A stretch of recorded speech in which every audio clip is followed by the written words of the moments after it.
Welcome back to another little tutorial. I haven't really been on track of filming these regularly, but here we are with some pickles in a jar. You don't need too many supplies for this. I just use green polymer clay, chalk pastels, resin, and UV resin, by the way. I don't really use like the resin that cures on its own because I don't know, too lazy for that. I want it done immediately.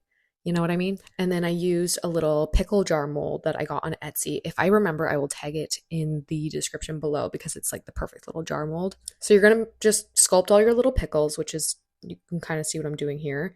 And then I shade them all a little bit. You don't really have to be too detailed with this because it's going to be covered in resin in the little jar anyways. Like if you want to make them more detailed, you totally can. I made two different jars. One jar I did has a little yellow lid and I just used chalk pastels to kind of color that yellow.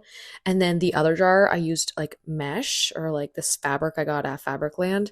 And that was a lot harder to do. I had to like get an elastic band and like use super glue and kind of like put it on the jar really weirdly, but they're both really cute. So whichever direction you want to go in, it's totally whatever you want. The one tricky part about this is putting the eye pin on the lid, like how you can see it there. I kind of had to use my pliers and hold the eye pin in place, and I had to cut it really short, and I had to hold it there while it cured in the light because that's like the only way I found it would work. And then when I did the mesh, I had to like pull the eye pin out, poke it through the mesh, and then like glue it in place so that you can like hook it on like a keychain or earrings. But if you're just making this simply for like a miniature, you don't really even need to add an eye pin. What's also really cool is if you get this little jar mold from Etsy, you can totally not even do pickles at all. You could do like mini mangoes or mini cut other foods, and like you can just experiment with different kinds of things in these jars.